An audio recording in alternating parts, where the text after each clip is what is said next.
ಡಾಕ್ಟರ್ಗೆ ಸ್ವಾಗತ. ನಾನು ಚೈತ್ರಾಂಚನ್. ಒತ್ತಡದ ಜೀವನ, ಬದಲಾಗ್ತಾ ಇರೋ ಜೀವನ ಶೈಲಿ, ಜನರಿಗೆ ನೂರಾರು ಆರೋಗ್ಯ ಸಮಸ್ಯೆ. ಯಾವ ಸಮಸ್ಯೆಗೆ ಯಾವ ಚಿಕಿತ್ಸೆ ಅನ್ನೋದೇ ದೊಡ್ಡ ಚಿಂತೆ. ಇಂತಹ ಸಮಸ್ಯೆ ಇರೋರಿಗೆ ಒಂದೇ ವೇದಿಕೆಯಲ್ಲಿ ಸಿಗುತ್ತೆ ಉತ್ತರ. ಇದೇ TV9ನ ವಿಶೇಷ ಕಾರ್ಯಕ್ರಮ ನಿಮ್ಮ ಡಾಕ್ಟರ್.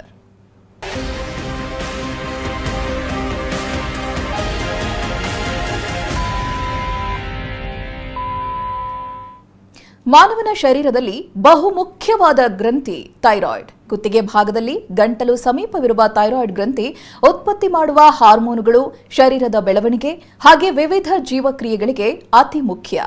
ಆದರೆ ಥೈರಾಯ್ಡ್ ಹಾರ್ಮೋನುಗಳ ಅಸಮತೋಲನದಿಂದಾಗಿ ದೀರ್ಘಕಾಲದ ಸಮಸ್ಯೆಗಳು ಕಾಡುತ್ತವೆ. ಥೈರಾಯ್ಡ್ ಹಾರ್ಮೋನ್ನ ಅಸಮತೋಲನದಿಂದಾಗುವ ದೀರ್ಘಕಾಲಿಕ ಸಮಸ್ಯೆಗಳು ಹಾಗೆ ಚಿಕಿತ್ಸೆಯ ಬಗ್ಗೆ ಪ್ರತಿಯೊಬ್ಬರೂ ತಿಳಿದುಕೊಳ್ಳಲೇಬೇಕು.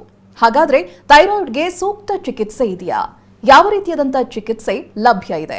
ಇವೆಲ್ಲದರ ಬಗ್ಗೆ ಮಾಹಿತಿಯನ್ನು ತಿಳಿಸುವುದಕ್ಕೆ ನಮ್ಮ ಜೊತೆಗಿದ್ದಾರೆ ಹೋಮಿಯೋಕೇರ್ ಇಂಟರ್ನ್ಯಾಷನಲ್ ವೈದ್ಯರಾದ ಸ್ನೇಹ. ಬನ್ನಿ ಅವರೊಂದಿಗೆ ಮಾತನಾಡೋಣ. ನಮಸ್ತೆ ಡಾಕ್ಟರ್, ಕಾರ್ಯಕ್ರಮಕ್ಕೆ ಸ್ವಾಗತ. ನಮಸ್ತೆ. ಮೊದಲಾಗಿ ಬೇಸಿಕ್ ಇಂದ ಶುರು ಮಾಡೋಣ. ಥೈರಾಯ್ಡ್ ಡಿಸಾರ್ಡರ್ ಅಂದ್ರೆ ಏನು ಅಂತ? ಬೇಸಿಕಲಿ ಥೈರಾಯ್ಡ್ ಇದೆ ಅಂದ್ರೆ ಥೈರಾಯ್ಡೇ ಕಾಯಿಲೆ ಅಲ್ಲ, ಥೈರಾಯ್ಡ್ ಗ್ರಂಥಿ. ಅದು ಥೈರಾಯ್ಡ್ ಅನ್ನೋದು ನಮ್ಮ ಪ್ರತಿ ಹ್ಯೂಮನ್ ಬೀಯಿಂಗ್ನ ದೇಹದಲ್ಲಿ ಇರುವಂಥ ತುಂಬ ಪ್ರಮುಖವಾದಂತಹ ಒಂದು ಅಂಗ ಆಗುತ್ತೆ, ಅಥವಾ ಗ್ರಂಥಿ ಆ್ಯಂಡ್ ಹಾರ್ಮೋನ್ ರಿಲೀಸಿಂಗ್ ಗ್ಲ್ಯಾಂಡ್ ಅಂತ ಹೇಳ್ತೀವಿ. ಸೊ ಜನರಲಿ ಥೈರಾಯ್ಡ್ನ ಮೀನಿಂಗು ಶೀಲ್ಡ್ ಅಥವಾ ಗಾರ್ಡ್ ಅಂತ. ಬಿಕಾಸ್ ಈ ಥೈರಾಯ್ಡ್ ಗ್ರಂಥಿ ನೀವಾಗಲೇ ಹೇಳ್ದಂಗೆ ಒಂದು ಮನುಷ್ಯನ ಡೆವಲಪ್ಮೆಂಟ್ಗೆ, ದೇಹದ ಬಾಡಿಯ ಗ್ರೋತ್ಗೆ, ಡೆವಲಪ್ಮೆಂಟ್ಗೆ ಮತ್ತು ತುಂಬ ಇಂಪಾರ್ಟೆಂಟ್ ಆದಂಥ ಕ್ರಿಯೆಯಾದ ಮೆಟಬಾಲಿಸಮ್ಗೆ ಸಹಾಯ ಮಾಡುವುದರ ಮುಖಾಂತರ ಆ ದೇಹದಲ್ಲಿ ನಡೆಯುವಂಥ ಪ್ರತಿಯೊಂದು ಕ್ರಿಯೆಗಳಾಗಿರ್ಬೋದು. ಈಗ ಸಿಂಪಲ್ ಆಗಿ ಹೇಳಬೇಕು ಅಂದರೆ ನಿಮ್ಮ ಬಾಡಿಯ ಫಂಕ್ಷನಾಲಿಟಿಯಲ್ಲಿ ಬರುವಂಥದ್ದು ನಿಮ್ಮ ಕೂದಲಿನ ಆರೋಗ್ಯ ಆಗಿರ್ಬೋದು, ಚರ್ಮದ ಆರೋಗ್ಯ ಆಗಿರಬಹುದು, ನೀವು ತಿನ್ನಂಥದ್ದು ಸರಿಯಾಗಿ ಪಚನ ಆಗುವಂಥದ್ದು, ಆ ಪಚನ ಆಗೋದ್ರ ಜೊತೆಗೆ ನಿಮ್ಮ ದೇಹಕ್ಕೆ ಬೇಕಾಗುವಂಥ ಪೌಷ್ಟಿಕಾಂಶಗಳು ಕರೆಕ್ಟಾಗಿ ನಿಮ್ಮ ದೇಹಕ್ಕೆ ಸೇರ್ಕೊಳ್ಳುವಂಥದ್ದು, ಅಂದರೆ ಬ್ಲಡ್ ಸ್ಟ್ರೀಮಲ್ಲಿ ಸೇರಿಕೊಂಡು ನಿಮ್ಮ ದೇಹಕ್ಕೆ ಬೇಕಾಗುವಂಥ ಎನರ್ಜಿ ಪ್ರೊಡಕ್ಷನ್, ಅಂದರೆ ಥೈರಾಯ್ಡ್ ಗ್ರಂಥಿ ಅನ್ನೋದು ನಿಮ್ಮ ಎನರ್ಜಿ ಪ್ರೊಡಕ್ಷನ್ಗೂ ಸಹಾಯ ಮಾಡುತ್ತೆ. ಅದರ ಜೊತೆಗೆ ನಿಮ್ಮ ಮನಸ್ಸಿನ ಏಕಾಗ್ರತೆ ಅಥವಾ ಮೈಂಡ್ ಕೋಆರ್ಡಿನೇಷನ್ ಅಂತೇನು ಹೇಳ್ತೀವಿ ಅದಕ್ಕೂ ಅನುಕೂಲ ಮಾಡುತ್ತೆ. ಜೊತೆಗೆ ಹೆಣ್ಮಕ್ಳಾಗಲಿ ಪುರುಷರಾಗಲಾಗಲಿ ಇಬ್ಬರಲ್ಲೂ ಕೂಡ ರಿಪ್ರೊಡಕ್ಟಿವ್ ಹೆಲ್ತ್ ಅಂತ ಹೇಳ್ತೀವಿ, ಅಂದರೆ ಜನರಲಿ ಈ ಒಂದು ಫರ್ಟಿಲಿಟಿ ಕ್ರಿಯೆಗೆ ಬೇಕಾಗುವಂಥ ಸಹಾಯವನ್ನು ಬೇರೆ ಹಾರ್ಮೋನ್ಗಳನ್ನು ಬ್ಯಾಲೆನ್ಸ್ ಮಾಡೋದ್ರ ಮುಖಾಂತರ ಮಾಡುತ್ತೆ. ಸೊ ಹಾಗಾಗಿ ಓವರಾಲ್ ನಮ್ಮ ಥೈರಾಯ್ಡ್ ಗ್ರಂಥಿನ ನಾವು ಗಾರ್ಡ್ ಅಥವಾ ಶೀಲ್ಡ್ ಅಂತ ಯಾಕೆ ಹೇಳ್ತೀವಿ ಅಂದರೆ ಅದು ತನ್ನ ಕೆಲಸವನ್ನು ಪ್ರತಿಯೊಂದು ದೇಹದ ಬೇರೆ ಅಂಗಾಂಗಗಳಿಗೆ ಸಪೋರ್ಟ್ ಮಾಡೋದ್ರ ಮುಖಾಂತರ ಮೇನ್ ರೋಲ್ ವಹಿಸುತ್ತೆ, ಪ್ರಮುಖ ಪಾತ್ರ ವಹಿಸುತ್ತೆ. ಇನ್ನು ಡಿಸಾರ್ಡರ್ ಅಂದರೆ ಏನು, ಆ ಫಂಕ್ಷನಾಲಿಟಿ ಏನಿದೆ ಅದು ತನ್ನ ಕಾಂಟ್ರಿಬ್ಯೂಷನ್ ಕೊಡುತ್ತೆ. ಈಗ ಥೈರಾಯ್ಡ್ ಹಾರ್ಮೋನ್ಸ್ಗಳಲ್ಲಿ T3 ಮತ್ತು T4 ಅನ್ನೋದು ತುಂಬ ಇಂಪಾರ್ಟೆಂಟ್ ಹಾರ್ಮೋನ್ಸ್ ಆಗುತ್ತೆ. ಈ ಹಾರ್ಮೋನ್ಗಳನ್ನು ರಿಲೀಸ್ ಮಾಡೋದ್ರ ಮುಖಾಂತರ ನಾನು ಆಗಲೇ ಹೇಳ್ದಂಗೆ ಮೆಟಬಾಲಿಸಮ್ ಆಗಿರಬಹುದು, ನಿಮ್ಮ ರಿಪ್ರೊಡಕ್ಷನ್ ಆಗಿರಬಹುದು, ನಿಮ್ಮ ಚರ್ಮದ ಆರೋಗ್ಯ ಆಗಿರ್ಬೋದು, ಕೂದಲಿನ ಆರೋಗ್ಯ ಆಗಿರ್ಬೋದು, ಬೋನ್ ಡೆವಲಪ್ಮೆಂಟ್, ಬೋನ್ ಸ್ಟೆಬಿಲಿಟಿ, ಜೊತೆಗೆ ಮನಸ್ಸಿನ ಏಕಾಗ್ರತೆ, overall energy production. So overall bodily ಫಂಕ್ಷನ್ಗೆ ಈ ಹಾರ್ಮೋನ್ಗಳನ್ನ ಬ್ಲಡ್ ಸ್ಟ್ರೀಮಲ್ಲಿ ರಿಲೀಸ್ ಮಾಡೋದ್ರ ಮುಖಾಂತರ ಥೈರಾಯ್ಡ್ ಗ್ರಂಥಿ ಏನು ಮಾಡುತ್ತೆ, ಸಹಾಯ ಮಾಡ್ತಾ ಇರುತ್ತೆ. ಅದು ಒಂದು ಈ ಥರ ಕರೆಕ್ಟಾಗಿ ಅದರದ್ದು ಇಷ್ಟು ಅಂತ ಇರಬೇಕು. ಈಗ ಫಾರ್ ಎಕ್ಸಾಂಪಲ್ ನಮಗೆ ಥೈರಾಯ್ಡ್ ಪ್ರೊಫೈಲ್ ಅಂತ ಚೆಕ್ ಮಾಡಿದಾಗ T3, T4, TSH 3 hormone check ಮಾಡಿ ಜನ ಬರೀ TSH ಇಂಪಾರ್ಟೆಂಟ್ ಅಂತ, TSH 5 ಬಂದಿದೆ, ಓಕೆ ಅದು ಪ್ರಾಬ್ಲಮ್ ಆಗಿದೆ. T3, T4 ಅನ್ನೋದು ಆ್ಯಕ್ಚುಲ್ ಫಂಕ್ಷನಲ್ ಹಾರ್ಮೋನ್ಸ್ ಇರುತ್ತೆ. TSH ಅನ್ನೋದು ನಿಮ್ಮ ಥೈರಾಯ್ಡ್ ಗ್ರಂಥಿಯನ್ನು ಸ್ಟಿಮ್ಯುಲೇಟ್ ಮಾಡೋದಕ್ಕೆ ಸಹಾಯ ಮಾಡುವಂಥ ಹಾರ್ಮೋನ್ ಆಗಿರುತ್ತೆ.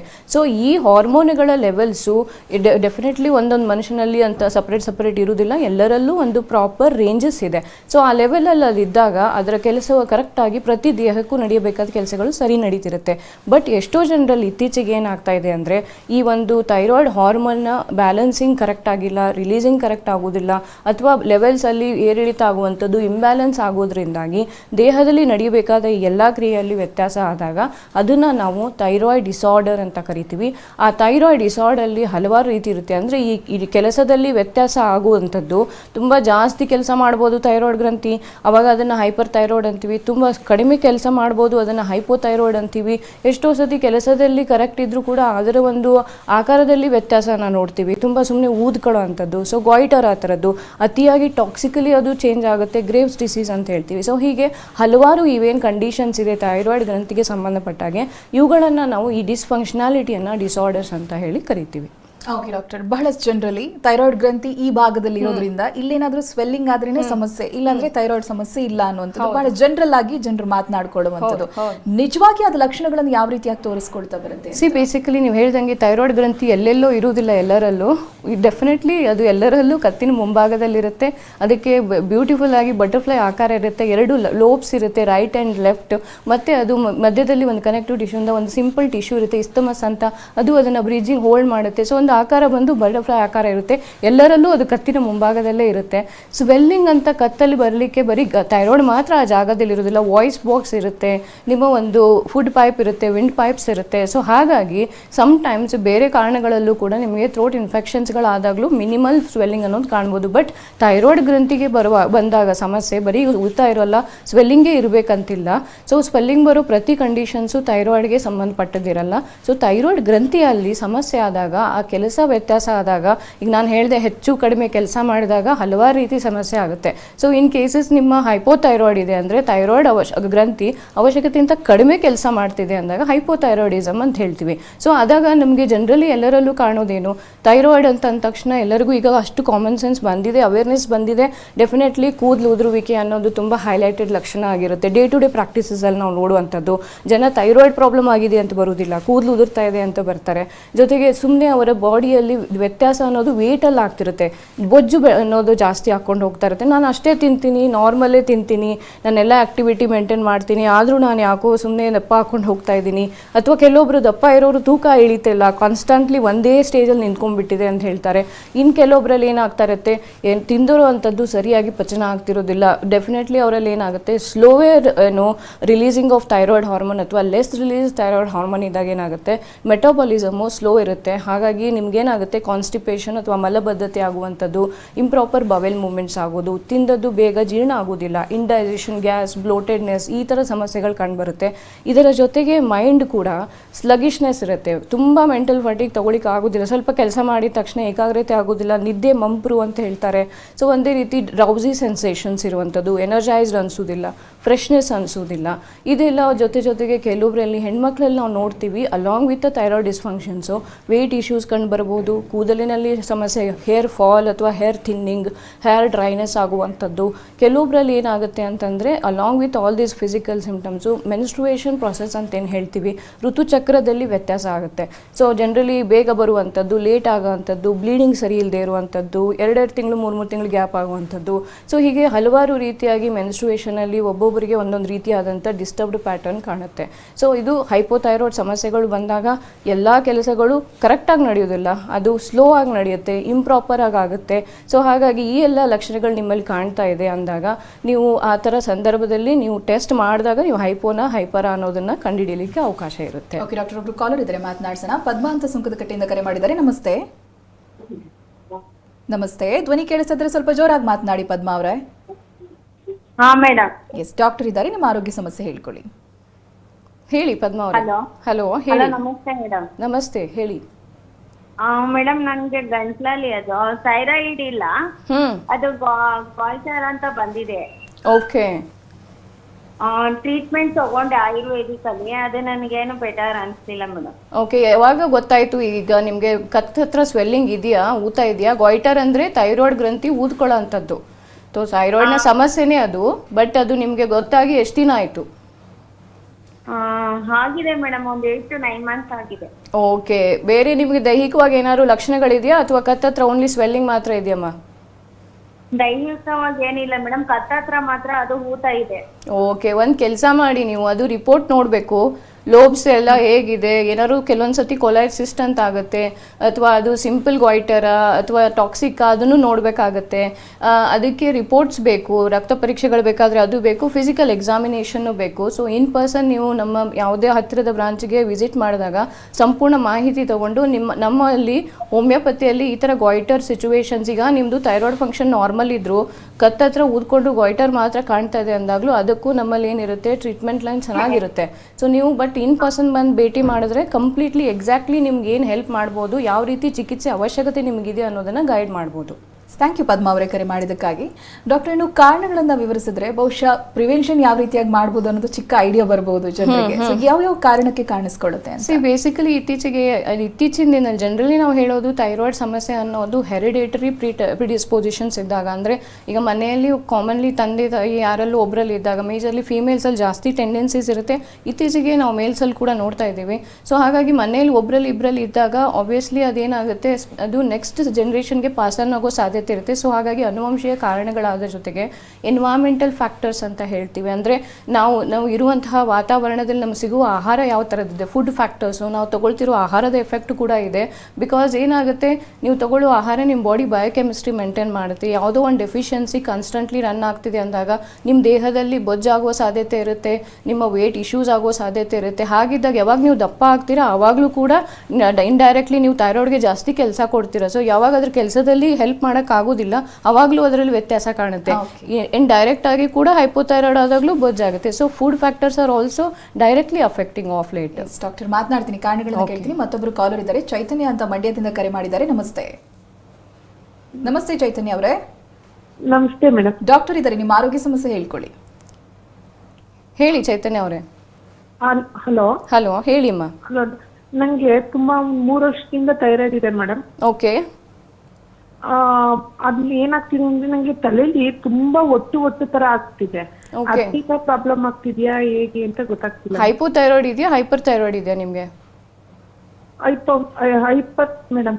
ಹೈಪರ್ ಥೈರಾಯ್ಡ್ ಇದೆಯಮ್ಮ? ಹೌದು ಮೇಡಮ್. ಯಾವುದೇ ಸಮಸ್ಯೆ ಇದ್ದಾಗೂ ಸಾಮಾನ್ಯ ನಾನು ಆಗಲೇ ಹೇಳ್ತಾ ಇದ್ದೆ, ನಿಮ್ಮ ಸ್ಕಾಲ್ಪ್ ಹೆಲ್ತ್ ಅನ್ನೋದು ಕೂಡ ನಿಮ್ಮ ಓವರ್ ಆಲ್ ಜನರಲ್ ಹೆಲ್ತ್ನ ಒಂದು ಇಂಡಿಕೇಶನ್. ಸೊ ಡ್ರೈನೆಸ್ ಅನ್ನೋದು ಬರೀ ಥೈರಾಯ್ಡ್ ಇದ್ದಾಗಲೇ ಬರುತ್ತೆ ಅಂತ ಹೇಳಲಿಕ್ಕಾಗೋದಿಲ್ಲ. ಬಿಕಾಸ್ ಸ್ಕಾಲ್ಪ್ ಹೆಲ್ತ್ ಡ್ರೈನೆಸ್ಗೆ ಮ್ಯಾನೇಜ್ಮೆಂಟ್ ರಾಂಗ್ ಇದ್ದರೂ, ನೀವು ಯೂಸ್ ಮಾಡುವಂಥ ಕೆಮಿಕಲ್ಸ್ ಆಗಿರ್ಬೋದು, ವಾಟರ್ ಚೇಂಜಸ್ ಆಗಿರ್ಬೋದು, ವೆದರ್ ಚೇಂಜಸ್ ಆಗಿರ್ಬೋದು, ಡೆಫಿಷಿಯನ್ಸಿ ಫ್ಯಾಕ್ಟರ್ಸ್ ಆಗಿರ್ಬೋದು, ಹಲವಾರು ಕಾರಣ ಇರುತ್ತೆ. ಸೊ ಬಟ್ ದೆನ್ ಡ್ಯಾಂಡ್ರಫ್ ಇದೆ ಅಂದಾಗ ನಿಮ್ಮ ಓವರ್ ಆಲ್ ಹೆಲ್ತ್ ಕೂಡ ಅಷ್ಟೇ ಈಕ್ವಲ್ ಇಂಪಾರ್ಟೆಂಟ್. ಸೊ ಥೈರಾಯ್ಡ್ ಅನ್ನೋದು ಅದಕ್ಕೆ ಅವಕಾಶ ಕೊಡುತ್ತೆ. ಹೇಳಿ. ಡ್ಯಾಂಡ್ರಫ್ ಅಂದ್ರೆ ಮೇಡಮ್ ಯಾವ ತರ ಡ್ಯಾಂಡ್ರಫ್ ಅಂದ್ರೆ ಒಂಥರ ಗಾಯ ತರ ಎಲ್ಲ ಡ್ಯಾಂಡ್ರಫ್ ಆಗ್ತಿದೆ. ಓಕೆ, ಹಂಗಿದ್ರೆ ಒಂದ್ಸತಿ ಅದು ಎಕ್ಸಾಮಿನೇಷನ್ ಮಾಡಬೇಕು. ದಪ್ಪನಾಗಿ ಇದೆಯಮ್ಮ? ಪ್ಯಾಚಸ್ ಏನಾದ್ರು ಆಗ್ತಿದ್ಯಾ ತಲೆ ಮೇಲೆ? ಓಕೆ. ಸೊ ಬೇಸಿಕಲಿ ಇದು ಕೆಲವೊಬ್ರಿಗೆ ಏನಾಗುತ್ತೆ, ಡ್ಯಾಂಡ್ರಫ್ ಅಂತ ಅವರೇ ಅದನ್ನು ಅನಲೈಸ್ ಮಾಡ್ತಾರೆ. ಬಟ್ ಎಷ್ಟೋ ಜನರಲ್ಲಿ ನಾವು ಡ್ಯಾಂಡ್ರಫ್ ಅಂದ್ಕೊಂಡು ಟ್ರೀಟ್ಮೆಂಟ್ ತೊಗೊಂಡು ಆಮೇಲೆ ಎಷ್ಟೋ ದಿನ ಮ್ಯಾನೇಜ್ ಮಾಡೋಕ್ಕೆ ಟ್ರೈ ಮಾಡಿ ಆಗಿಲ್ಲ ಅಂದಾಗ ಬರ್ತಾರೆ. ಅಟ್ ಸರ್ಟನ್ ಟೈಮ್ಸ್ ಅದು ಸೋರಿಯಾಸಿಸ್ ಇರೋ ಚಾನ್ಸಸ್ ಇರುತ್ತೆ. ಸೊ ಆ ಪ್ಯಾಚ್ ಯಾವ ಥರದ್ದಿದೆ, ಎಷ್ಟು ಮಟ್ಟಿಗಿದೆ, ಅದೆಲ್ಲ ಫಿಸಿಕಲ್ ಎಕ್ಸಾಮಿನೇಷನ್ ಬೇಕಮ್ಮ. ಬಂದು ಡೈರೆಕ್ಟಾಗಿ ನಮ್ಮ ವಿಸಿಟ್ ಮಾಡಿ ಕ್ಲಿನಿಕಲ್ಲಿ. ಓಕೆ, ಥ್ಯಾಂಕ್ ಯು ಚೈತನ್ಯ ಅವರೇ ಕರೆ ಮಾಡಿದ್ದಕ್ಕಾಗಿ. ಡಾಕ್ಟರ್ ಸ್ನೇಹ ಅವರು ಥೈರಾಯ್ಡ್ ಡಿಸಾರ್ಡರ್ ಬಗ್ಗೆ ಮಾಹಿತಿನ ತಿಳಿಸ್ಕೊಡ್ತಾ ಇದ್ರು, ಯಾವ ಕಾರಣಕ್ಕೆ ಥೈರಾಯ್ಡ್ ಕಾಣಿಸ್ಕೊಳ್ಳುತ್ತೆ ಅಂತ. ಡಾಕ್ಟರ್ ಅವಾಗಲೇ ಹೇಳಿದ್ರು ಎನ್ವಿರಾನ್ಮೆಂಟಲ್ ಫ್ಯಾಕ್ಟರ್ ಆಗಿರ್ಬೋದು, ಜೆನೆಟಿಕ್ ಫ್ಯಾಕ್ಟರ್ ಕೂಡ ಕಾರಣವಾಗುತ್ತೆ ಅಂತ. ಇನ್ನೇನು ಯಾವ ಕಾರಣಗಳನ್ನು ನಾವು ನೋಡ್ಬೋದು? ಓಕೆ, ಸೊ ಈಗ ಅದನ್ನು ನಾವು ಜೀವನ ಶೈಲಿ ಅಂತ ಹೇಳ್ತೀವಿ. ನಾವು ಯಾವ ರೀತಿ ಬದುಕ್ತಾ ಇದ್ದೀವಿ, ಬೆಳಗ್ಗೆಯಿಂದ ಸಾಯಂಕಾಲ ನಮ್ಮದು ತಿನ್ನುವ ರೀತಿ ಯಾವ ಥರ ಇದೆ, ನಾವು ಯಾವ ಥರದ ಆ್ಯಕ್ಟಿವಿಟಿ, ದೇಹಕ್ಕೆ ಸೆಡೆಂಟರಿ ಹ್ಯಾಬಿಟ್ಸ್ ಅಂತ ಹೇಳ್ತೀವಿ. ಇದು ಕೂಡ ಜೀವನ ಶೈಲಿ ಅನ್ನೋದು ತುಂಬ ಇಂಪ್ಯಾಕ್ಟ್ ಮಾಡ್ತಾ ಇದೆ. ಇತ್ತೀಚಿನ ದಿನದಲ್ಲಿ ಎಲ್ಲ ವಯಸ್ಕರಲ್ಲೂ, ಪುರುಷ ಮತ್ತು ಮಹಿಳೆ ಇಬ್ಬರಲ್ಲೂ ಕೂಡ ನಾವು ಥೈರಾಯ್ಡ್ ಗ್ರಂಥಿಯಲ್ಲಿ ಕೆಲಸದಲ್ಲಿ ವ್ಯತ್ಯಾಸನ ನೋಡ್ತಾ ಇದ್ದೀವಿ. ಇನ್ನು ತುಂಬ ಇಂಪಾರ್ಟೆಂಟ್ ಫ್ಯಾಕ್ಟರ್ ಅನ್ನೋದು ನಿಮ್ಮ ಒಂದು ಇಂಟರ್ನಲ್ ರೀಸನ್ಸಲ್ಲಿ ಬರುವಂಥದ್ದು. ನೀವು ಏನಾದರೂ ಆಲ್ರೆಡಿ ಬೇರೆ ಯಾವುದಾದರೂ ಮೆಡಿಸಿನ್ಸಲ್ಲಿ ಇದ್ದಾಗ, ಫಾರ್ ಎಕ್ಸಾಂಪಲ್ ನಾವು ಈಗ ಒಂದು ಸೈಕ್ಯಾಟ್ರಿಕ್ ಕಂಡೀಷನ್ಸ್ಗಳಿರುತ್ತೆ ಕೆಲವೊಬ್ಬರಲ್ಲಿ, ಲಾಂಗ್ ಸ್ಟ್ಯಾಂಡಿಂಗ್ ಡಿಪ್ರೆಷನ್ಸ್ ಆಗಿರ್ಬೋದು, ಎಂಗ್ಸೈಟಿ ಆಗಿರ್ಬೋದು, ಹಲವಾರು ರೀತಿಯಾದಂಥ, ಒಬ್ಬೊಬ್ಬರಿಗೆ ಸ್ಲೀಪ್ ಇಶ್ಯೂಸ್ ಇರುತ್ತೆ. ಸ್ಲೀಪ್ ಡಿಸಾರ್ಡರ್ಸಲ್ಲೂ ಕೂಡ ಕಾನ್ಸ್ಟೆಂಟ್ಲಿ ತುಂಬ ಮೆಡಿಕೇಷನ್ಸನ್ನು ತೊಗೊಂಡಾಗ ಸಹಜವಾಗಿ ಏನಾಗುತ್ತೆ ಅಂದರೆ ನಿಮ್ಮ ಒಂದು ಥೈರಾಯ್ಡ್ ಗ್ರಂಥಿಯ ಮೇಲೆ ಒತ್ತಡ ಬಂದು ಅದರ ಕೆಲಸದಲ್ಲಿ ವ್ಯತ್ಯಾಸ ಆಗೋದನ್ನು ನಾವು ನೋಡ್ತೀವಿ. ಸೊ ಹಾಗಾಗಿ ಮೆಡಿಸಿನಲ್ ಇಂಡ್ಯೂಸ್ ಥೈರಾಯ್ಡ್ ಡಿಸ್ಫಂಕ್ಷನ್ ಕೂಡ ಕಾಣ್ಬೋದು. ಇನ್ನು ಕೆಲವೊಂದು ಜನರಲ್ಲಿ ಏನಾಗುತ್ತೆ, ಇವೆಲ್ಲ ಒಂದು ಕಡೆಗಾದರೆ ಮೇಜರ್ ರೀಸನ್ನು ಇತ್ತೀಚೆಗೆ ಮೋರ್ ದ್ಯಾನ್ 50% ಆಫ್ ಜನರಲ್ ನಾವು ಟ್ರಿಗರಿಂಗ್ ಫ್ಯಾಕ್ಟರ್ ಆಗಿ ನೋಡ್ತಾ ಇದ್ದೀವಿ ಅಂದರೆ ಅವರ ಒಂದು ಮನಸ್ಥಿತಿ. ಬಿಕಾಸ್ ಒಂದು ಮನುಷ್ಯನಲ್ಲಿ ಎಮೋಷನ್ಸ್ ಅನ್ನೋದು ಎಲ್ಲ ರೀತಿ ಇರುತ್ತೆ. ಬಟ್ ಯಾವಾಗ ನೀವು ಕಾನ್ಸ್ಟೆಂಟ್ಲಿ ಒಂದೇ ರೀತಿಯಾದಂಥ ಒತ್ತಡವಾದಂಥ ಮನಸ್ಥಿತಿ ಆಗಲಿ ಅಥವಾ ನೆಗೆಟಿವ್ ಮನಸ್ಥಿತಿಗಳಾಗಿರ್ಬೋದು, ಒಂದೇ ಎಮೋಷನ್ಸು, ಈಗ ಅಪ್ಸೆಟ್ ಇರುವಂಥದ್ದು, ಡಿಸಪಾಯಿಂಟ್ ಇರುವಂಥದ್ದು, ತುಂಬ ಸಮಯದವರೆಗೆ ನೀವು ಖಿನ್ನತೆಗೆ ಒಳಗಾಗ್ತಾ ಇದ್ದೀರಾ, ಕಂಟಿನ್ಯೂಸ್ಲಿ ನೀವು ಓವರ್ ಥಿಂಕಿಂಗ್ ಮಾಡ್ತಾ ಇದ್ದೀರಾ. ಸಿಂಪಲ್ ವರ್ಡಲ್ಲಿ ಓವರ್ ಥಿಂಕಿಂಗ್ ಅನ್ನೋದೇನಿದೆ ಅಲ್ಲ, ತುಂಬ ಇಂಪ್ಯಾಕ್ಟ್ ಮಾಡ್ತಾ ಇದೆ ಪ್ರತಿಯೊಂದು ಮನುಷ್ಯರಲ್ಲಿ. ಸಣ್ಣ ಕಾರಣಗಳಿಗೇನೋ ಸ್ಟ್ರೆಸ್ ಆಗಿರುತ್ತೆ, ಯಾರೋ ಪರ್ಸನ್ ಲಾಸ್ ಆಗಿರ್ಬೋದು, ಬಿಸ್ನೆಸ್ ಲಾಸ್ ಆಗಿರುತ್ತೆ. ಅತಿಯಾಗಿ ಕೆಲವೊಂದು ಹೆಣ್ಮಕ್ಳಲ್ಲಿ ನಾವು ನೋಡ್ತೀವಿ, ಮನೆಯಿಂದ ಕಾಲೇಜ್ಗೆ, ಹಾಸ್ಟೆಲ್ ಲೈಫ್ಗೆ ಅಂತ ಹೋಗಿರ್ತಾರೆ. ಅಲ್ಲಿ ಅಡ್ಜಸ್ಟ್ಮೆಂಟಲ್ ಇಶ್ಯೂ ಆದಾಗಲೂ ಕೂಡ ಎಷ್ಟೋ ಜನ ಹೆಣ್ಮಕ್ಳಲ್ಲಿ ಈ ರೀತಿಯಾಗಿ ಹಾರ್ಮೋನಲ್ ಇಂಬ್ಯಾಲೆನ್ಸಸ್ಗಳು ಶುರುವಾಗಿರುವಂಥದ್ದು ಆಗಿರುವಂಥದ್ದು ಇದೆ. ಸೊ ಹಾಗಾಗಿ ಕನ್ಸ್ಟಂಟ್ ಎಮೋಷನಲ್ ಡಿಸ್ಟ್ರೆಸ್ ಆಗಿರಬಹುದು ಅಥವಾ ಒಂದೇ ಎಮೋಷನ್ ಲಾಂಗ್ ಟರ್ಮ್ವರೆಗೆ ನೀವು ಬಳಲ್ತಾ ಇದ್ದಾಗ ಅದು ಕೂಡ ಏನಾಗ್ತಾ ಇದೆ ಅಂದರೆ ತುಂಬ ಇಂಪಾರ್ಟೆಂಟ್ ಕಾರಣ ಆಗಿ ಎಲ್ಲ ಜನರಲ್ಲೂ ಇತ್ತೀಚೆಗೆ ಮೇಜರ್ ಆಫ್ ದ ಪೇಷಂಟ್ಸಲ್ಲಿ ನಾವು ನೋಡ್ತಾ ಇದ್ದೀವಿ. ಸೊ ಹಾಗಾಗಿ ಕಾರಣಗಳು ಥೈರಾಯ್ಡ್ ಡಿಸ್ಫಂಕ್ಷನ್ ಬರುವಂಥದ್ದು ಜೆನೆಟಿಕಲ್ ಜೊತೆಗೆ environmental, psychological and food factors ಮತ್ತು ಲೈಫ್ ಸ್ಟೈಲ್ ಡಿಸಾರ್ಡರ್ಸು, ಅದ್ರ ಜೊತೆಗೆ ಕೆಲವೊಂದು ಹ್ಯಾಬಿಟ್ಸ್ಗಳಾದಂಥ ಆಲ್ಕೋಹಾಲ್ ಆಗಿರ್ಬೋದು, ಸ್ಟಿಮ್ಯುಲೆಂಟ್ ಹ್ಯಾಬಿಟ್ಸ್ಗಳು, ಅವುಗಳು ಕೂಡ ತುಂಬ ರಾಂಗ್ ಆಗಿ ಏನು ಮಾಡುತ್ತೆ, ಥೈರಾಯ್ಡ್ಗೆ ತೊಂದರೆಯನ್ನು ಕೊಡುತ್ತೆ. ಅದರಿಂದ ನಿಮ್ಮ ಥೈರಾಯ್ಡ್ ಕೆಲಸ ವ್ಯತ್ಯಾಸ ಆಗೋಕ್ಕೆ ಶುರುವಾಗುತ್ತೆ. ಓಕೆ ಡಾಕ್ಟರ್, ಇನ್ನು ಟ್ರಿಗರಿಂಗ್ ಫ್ಯಾಕ್ಟರ್ಸ್ಗಳು ಥೈರಾಯ್ಡ್ಗೆ ಯಾವ್ದಾವುದನ್ನು ಕಾಣ್ಬೋದು ನಾವು? ಸೊ ಥೈರಾಯ್ಡ್ಗೆ ನಾವು ಟ್ರಿಗರಿಂಗ್, ಈಗ ನಾವು ಒಂದು ಹೆಡ್ಲೈನಲ್ಲಿ ಟೈಟಲ್ ವೇಯಲ್ಲಿ ನಾವು ಹೇಳೋದು ನಿಮ್ಮದು ಲೈಫ್ ಸ್ಟೈಲ್, ನಿಮ್ಮ ಸ್ಲೀಪ್, ನಿಮ್ಮದು ಒಂದು ಫುಡ್ಡು, ನೀವು ಯಾವ ಥರ ತಿಂತೀರಾ. ಸೊ ಓವರ್ ಆಲ್ ಟ್ರಿಗರಿಂಗ್ ಫ್ಯಾಕ್ಟರ್ಸಲ್ಲಿ ಕೆಲವೊಬ್ಬರಲ್ಲಿ ಏನಿರುತ್ತೆ ಅಂದರೆ ನೈಟ್ ಶಿಫ್ಟ್ಸ್ ಮಾಡ್ತಾ ಇರ್ತಾರೆ. ಸೊ ಅದು ಏನಾಗುತ್ತೆ, ಅವರಿಗೆ ಅವಶ್ಯಕತೆ ಇರುವಂಥದ್ದು, ಬಿಕಾಸ್ ಲೈಫ್ ಎಕ್ಸ್ಪೆಕ್ಟೇಷನ್ ಆ ಥರದ್ದಿದೆ. ಸೊ ಯಾವಾಗ ಅವರು ಕನ್ಸ್ಟಂಟ್ಲಿ ಒಂದು 2 ಮಂತು 3 ಮಂತು ಆ ಥರ ಒಂದು ರಾತ್ರಿ ಹೊತ್ತು ಆ್ಯಕ್ಟಿವ್ ಇರೋವಂಥದ್ದು, ಡೇ ಟೈಮ್ ಅಂತ ಮಲಗಿರುವಂಥದ್ದು.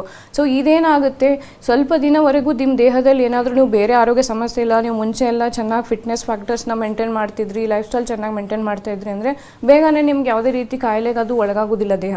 ಬಟ್ ದೆನ್ ನೀವು ಮೊದಲಿಂದನೂ ಒಂದು ರೀತಿ ನಿಮ್ಮ ಲೈಫ್ ಸ್ಟೈಲ್ ಮೊದಲಿಂದನೂ ಚೆನ್ನಾಗೇ ಇಲ್ಲ, ಸ್ವಲ್ಪ ವ್ಯತ್ಯಾಸ ಆದಾಗ ದೇಹದಲ್ಲಿ, ಅದು ನಿಮ್ಮ ಲೈಫ್ನಲ್ಲಿ ಸ್ಲೀಪ್ ಇಶ್ಯೂಸ್ ಆಗಿರಬಹುದು, ಅಥವಾ ನೀವು ಒಂದು 3 ಅವರ್ 4 ಅವರ್ ಆ್ಯಕ್ಟಿವ್ ಇರುವಂಥವ್ರು ಕಂಟಿನ್ಯೂಸ್ಲಿ 10 ಅವರ್ ನಿಮ್ಮ ಕೆಲಸ ಮಾಡೋಕ್ಕೆ ಬರುತ್ತೆ, ಒಂದು ಬಿಟ್ಟು 4 ರೆಸ್ಪಾನ್ಸಿಬಿಲಿಟಿ ಬರುತ್ತೆ. ಆವಾಗ ತಗೊಳ್ಳುವಂಥ ಫಿಸಿಕಲ್ ಆ್ಯಂಡ್ ಮೆಂಟಲ್ ಸ್ಟ್ರೈನ್ ಏನಿದೆ ಅದು ಮೇಜರ್ಲಿ ಏನಾಗುತ್ತೆ, ಟ್ರಿಗರ್ ಆಗಿ ಕನ್ವರ್ಟ್ ಆಗಿ ನಿಮ್ಮ ಒಂದು ಥೈರಾಯ್ಡ್ಗೆ ಓವರ್ ಪ್ರೆಷರ್ ಕೊಡುತ್ತೆ. When you are giving lot of extra pressure, ನಿಮ್ಮ ರುಟೀನಲ್ಲಿ ಅದು ಎಕ್ಸ್ಟ್ರಾ ಅಡಿಷನ್ ಹಾಕೊಂಡು ಹೋಗುತ್ತೆ. ಆವಾಗ ನಿಮ್ಮ ಬಾಡಿ ಅದಕ್ಕೆ ಅಡಾಪ್ಟ್ ಆಗದೇ ಇದ್ದಾಗ ಈ ಥರ ಇಂಬ್ಯಾಲೆನ್ಸಸ್ಗೆ ಒಳಗಾಗುತ್ತೆ. ಓಕೆ ಡಾಕ್ಟರ್, ಇನ್ನು ಹೋಮಿಯೋಕೇರ್ ಇಂಟರ್ನ್ಯಾಷನಲಲ್ಲಿ ಥೈರಾಯ್ಡ್ ಡಿಸಾರ್ಡರ್ಗೆ ಯಾವ ರೀತಿಯಾದಂಥ ಟ್ರೀಟ್ಮೆಂಟ್ ಇದೆ? ಬೇಸಿಕಲಿ ಏನಾಗುತ್ತೆ, ಥೈರಾಯ್ಡ್ ಪ್ರಾಬ್ಲಮ್ ಅನ್ನೋದನ್ನು ತುಂಬ ಜನ ಏನು ಮಾಡ್ತಾರೆ, ತುಂಬ ಇನ್ಫ್ರೀಕ್ವೆಂಟ್ ಆಗಿ ತಾವೇ ಡಿಸಿಷನ್ಗೆ ಬರ್ತಾರೆ. ಈಗ ಒಂದು ಥೈರಾಯ್ಡ್ ಕೆಲಸ ಸರಿ ಮಾಡ್ತಿಲ್ಲ ಅನ್ನೋದಕ್ಕೆ ಕಾರಣನ ನಾವು ಹೋಮಿಯೋಕೇರ್ ಇಂಟರ್ನ್ಯಾಷನಲ್ನಲ್ಲಿ ಸಂಪೂರ್ಣ ಕೇಸ್ ಅನಾಲಿಸಿಸ್ ಮುಖಾಂತರ ನಾವು ಕಂಡು ಹಿಡಿದು ಆ ಕಾರಣಕ್ಕೆ ಟ್ರೀಟ್ಮೆಂಟ್ ಕೊಡ್ತೀವಿ. ಈಗ ಬೇರೆ ಕನ್ವೆನ್ಷನಲ್ ಏನಾಗಿರುತ್ತೆ, ಥೈರಾಯ್ಡ್ ಕಡಿಮೆ ಇದ್ದರೆ ಅದಕ್ಕೆ ಕರೆಕ್ಟಾಗಿ ಸಪ್ಲಿಮೆಂಟ್ ಕೊಡ್ತಾರೆ.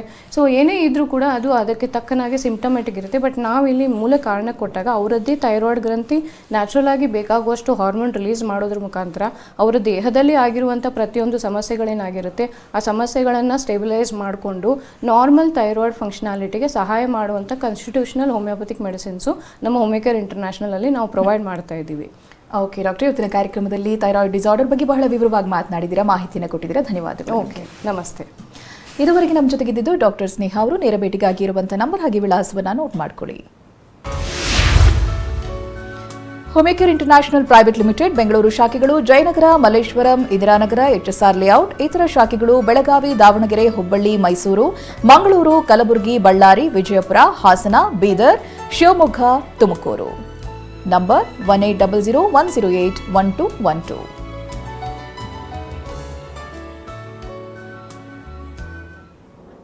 ಇದು ಇವತ್ತಿನ ವಿಶೇಷ. ನಿರಂತರ ಸುದ್ದಿಗಾಗಿ ನೋಡ್ತಾ ಇರಿ TV9.